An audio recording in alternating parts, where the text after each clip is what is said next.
او هو الذي لا تزيغ به الاهواء. او دا هغه کتاب دی چې نه ګډېږي دې سره خواهشات نفسانیه.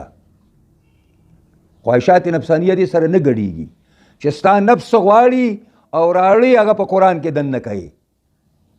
یعنی معنا دا ده چې د فنونو لطیفه او گنجایش په اسلام او قرآن کې نشته دی چې ته به مسلمان هم یو ګډېږي بم، مسلمان به مې او سندرې به هم ناکاره وې او مسلمان به مې او په حاشیې او غرانۍ پسې به هم ګرځي، زناکارۍ پسې به هم ګرځي او دا به بیا دې لپاره به دلایل هم وې ځان دپاره.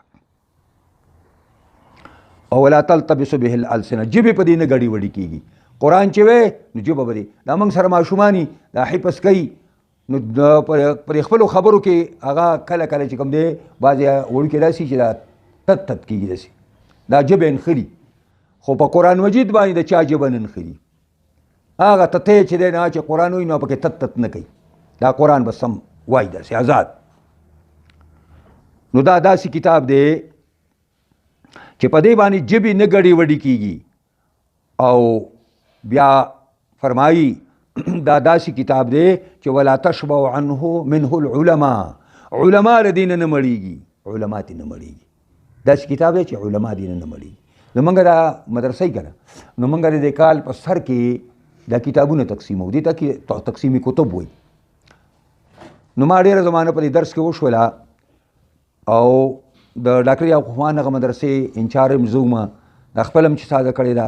نو موږ کال کې دې یو نقشه سازو، نو کتابونه استادانو پسې لیکو.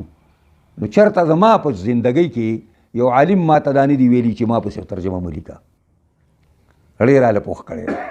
او چې یو کتاب ولا د نورو فنونو 3 کاله ورکو 2 کاله ورکو نو مولوي صاحب یاره دا قرآن بدل کړه، ډېر راله پوښ بل کتاب به ووایم.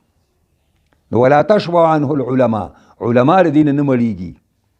او ولا يخلق على كثرة الرد، او نه زړېږي د بار بار ویلو نه. تاسو خیال کړئ یو خبره یې سړی کوي نو بیا په خلکو بده لګي سړی بار بار وایي. او قرآن مجید داسې خبره ده چې دا ټول عمر خلک وایي او بلکل پې څوک نه تنګېږي، دا نه زړېږي د بار بار ویلو نه. حضرت عثمان ابن عفان رضی الله عنه مبارک راځي، خلیفه راشد 3م خلیفه دی زمونږ، هغه دومره د قرآن تلاوت به ډېر کو چې 100 مصحفونه د هغه په لاس کې چې کوم دی زاړه شوي وو، 100 مصحفه